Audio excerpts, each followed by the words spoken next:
प्रश्नावली 6.2 question number first है। यहाँ पर आकृति 6.17 दे रखी है। इसमें पहली आकृति है, पहला सवाल करना है ना। और इसमें दे रखा है डी ई समांतर है बी सी के, यानी कि रेखाएं समांतर है यहाँ पर। और आपको इसमें ई सी ज्ञात करना है। यहाँ पर देखो ई सी दे रखा है, ई सी ज्ञात करना है। तो यहाँ पर आपके आकृति 1 में ई सी ज्ञात करना है। तो यहाँ पर इनका मान दे रखा है। यहाँ पर आपको प्रमेय 6.1 का प्रयोग करके इसको क्वेश्चन को करना है।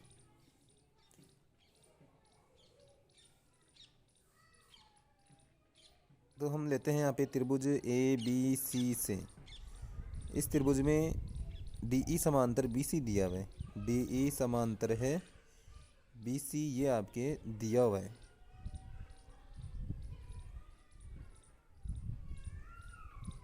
अब प्रमेय 6.1 क्या कहती है कि रेखाएं समांतर होती है तो भुजाएं आपके समानुपाती होगी। तो ए डी बट्टे में बी डी हो जाएगा या डी बी हो जाएगा, ए ई बट्टे में ई सी हो जाएगा।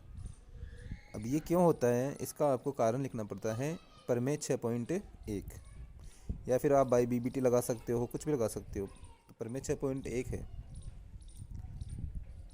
अब हम यहाँ क्या करेंगे, इनका मान रखेंगे। ए डी का मान दे रखा है यहाँ पर 1.5 बटा बी डी या डी बी का मान दे रखा है यहाँ पर 3 और ए ई का मान दे रखा है यहाँ पर 1 और ई सी आपको ज्ञात करना है। अब हम वज्र गुणा कर सकते हैं या पॉइंट हटा सकते हैं, कुछ भी कर सकते हैं। तो यहाँ पर क्या करते हैं, पॉइंट हटाते हैं तो ये 15 हो जाता है, बट्टे में 30 हो जाएगा। अब 1 बटा ई सी हो जाएगा। अब इन दोनों का मतलब 1 बटा 2 होता है। या वज्र गुणा करके कर सकते हो। तो यहाँ पर 15 ई सी हो जाएगा बराबर 30 है ना, 1 से गुणा हो जाएगा, 30 हो जाएगा। अब ये भाग में है, गुणा में है तो भाग में चला जाएगा यहाँ पर। तो आंसर आपका 2 आ जाएगा। तो ई सी कितना आ जाएगा, आपके 2 आ जाएगा।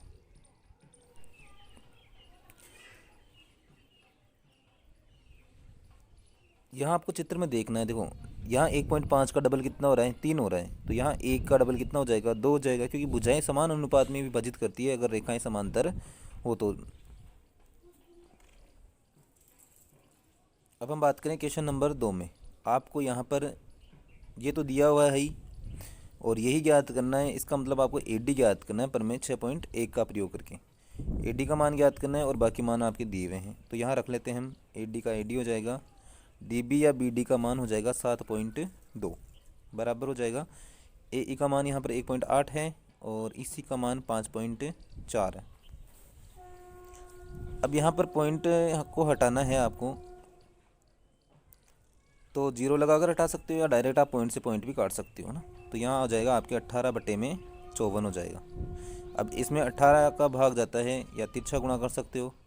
तो ए डी बटे में हो जाएगा आपके 7.2 बराबर 1 बटे में 3। 18 से कट गया, ये 18 से काट दिया है तो ये हो जाएगा आपके 1 बटा 3। अब तिरछा गुणा कर लेंगे यहाँ पर, तो 3 ए डी बराबर हो जाएगा 7.2 हो जाएगा।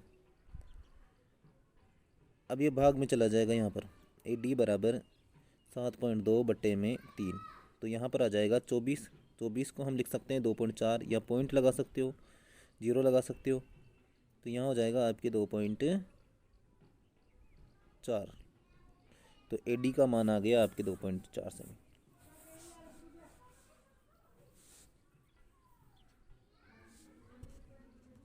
अब यहाँ पर भी आपको वही देखना है कि 1.8 को 3 से मल्टीप्लाई करेंगे तो 5.4 आ जाएगा, और यहाँ पर 2.4 को 3 से मल्टीप्लाई करेंगे तो 7.2 आ जाएगा, है ना। तो यहाँ पर भी भुजाएं समानुपाती है। क्वेश्चन नंबर 2 देखते हैं। यहाँ पर किसी त्रिभुज पी क्यू आर की भुजाएं पी क्यू और पी आर एस में क्रमशः ई और एफ आपके बिंदु स्थित है। तो आपको बताना है यहाँ पर कि रेखाएं समांतर है या नहीं है। कोई त्रिभुज है, इस त्रिभुज में आपको यहाँ पर ई और एफ 2 बिंदु दे रखे हैं। यहाँ पे आपके बिंदु दे रखे हैं। तो अब आपको सिद्ध करना है कि ये रेखाएं क्या है, आपके समांतर है। तो हम पहला क्वेश्चन करते हैं। तो पहले क्वेश्चन के अंदर सभी का मान दिया हुआ है और ई एफ समांतर क्यू आर बताना है आपको इस सवाल में। तो यहाँ पर आपको देखो क्या करना है कि रेखाएं समांतर होती है तो भुजाएं समानुपाती करके करना पड़ेगा। ठीक है, तो मान रख देते हैं यहाँ पर। पी ई का मान 3.9 है और ई क्यू का मान है आपके 3 सेमी। पी एफ का मान है 3.6 सेमी और एफ आर का मान है 2.4 सेमी। अब हमें करना है यहाँ पर, तो त्रिभुज लेते हैं पी क्यू आर से। इस त्रिभुज में हम जो दिया हुआ वो लिखेंगे। पहले क्या दिया हुआ है, पी ई बट्टे में क्या दे रखा है, ई क्यू दे रखा है। तो यहाँ पर हो जाएगा 3.9 बट्टे में 3। अब इसको आप काट के कर भी सकते हो, तो ये आ जाएगा आपके 3.9 बट्टे में 30, मतलब यहाँ पर हो जाएगा आपके 13 बट्टे में 10 हो जाएगा, या 1.3 भी कर सकते हो, एक ही बात है।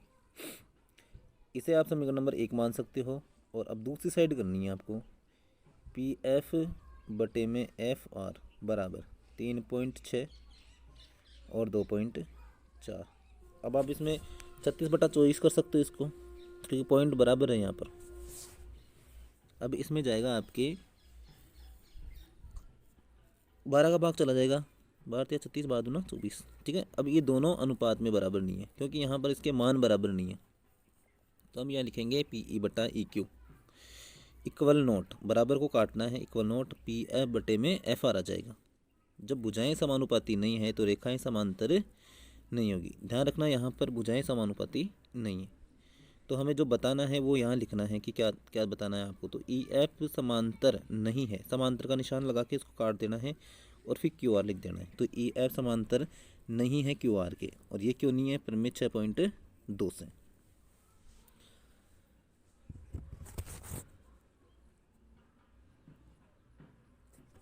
तो इसी प्रकार ये दूसरा सवाल करेंगे, यहाँ पर हम मान रख देंगे।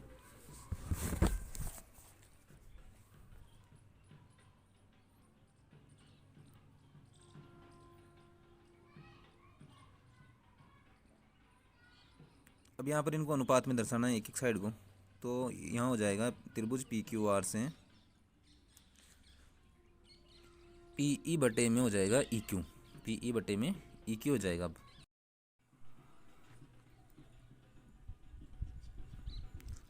अब इनके मान रखने हैं, जैसे 4 बटे में 4.5। अब पॉइंट को हटा देंगे और यहाँ 4 की जगह 40 लिख देंगे, और यहाँ हो जाएगा 45। अब इसमें इसको काट लेंगे तो ये 8/9 आ जाएगा। अब दूसरी साइड करेंगे इसी प्रकार, तो दूसरी साइड को लिखेंगे तो यहाँ पर ये पी एफ बटे में एफ आर लिखना पड़ेगा। तो पी एफ बटे में एफ आर बराबर हो जाएगा आपके 8/9। तो यहाँ पर आपको देखो पी दोनों का अनुपात बराबर है, ठीक है। तो 8/9 बराबर है 8/9 के, तो इसलिए यहाँ पर पी ई बटा ई क्यू बराबर हो जाएगा पी एफ बटे एफ आर के।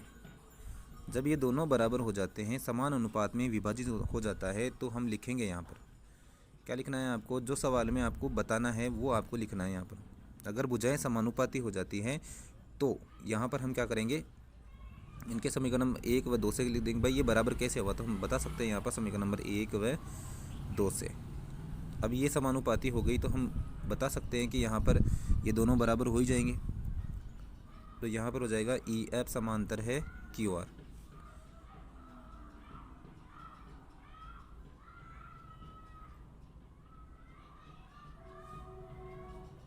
ये हो गया आपका क्वेश्चन सॉल्व।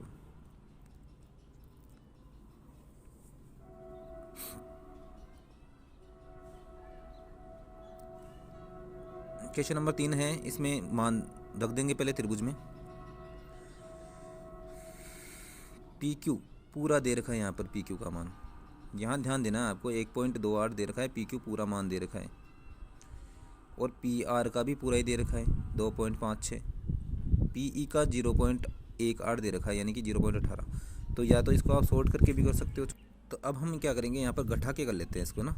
तो ई क्यू बराबर हो जाएगा पी क्यू में से आपको क्या घटाना पड़ेगा ताकि ई क्यू आ जाए। तो पी इसमें आप पी ई घटा सकते हो, तो ई क्यू का मान आ जाएगा। तो यहाँ पर पी क्यू का 1.28 है, और ये आप इसमें से माइनस करोगे 0.18, तो आंसर आएगा आपका 1.10 या 10, ठीक है। इसी प्रकार हम ये पी आर वाला कर लेंगे। तो पी आर में आपको जो चीज़ ज्ञात करनी है, पी एफ दे रखा है तो एफ आर ज्ञात करनी पड़ेगी, है ना। अब इसमें मान दर्शा देते हैं पहले।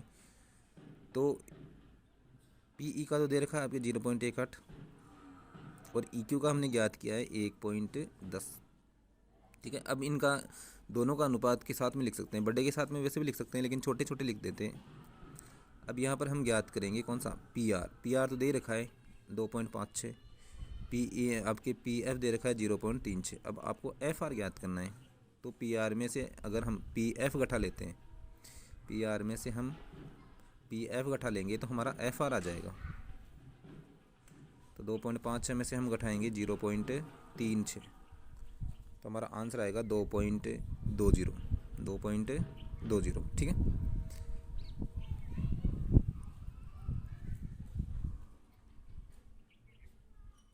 अब यहाँ पर एक एक साइड ले सकते हैं त्रिभुज का नाम लेकर भी। तो इनके मान रखेंगे 0.18 हो जाएगा और इधर हो जाएगा 1.10 हो जाएगा। अब चाहो तो आप काट सकते हो, 18/110 कर लो।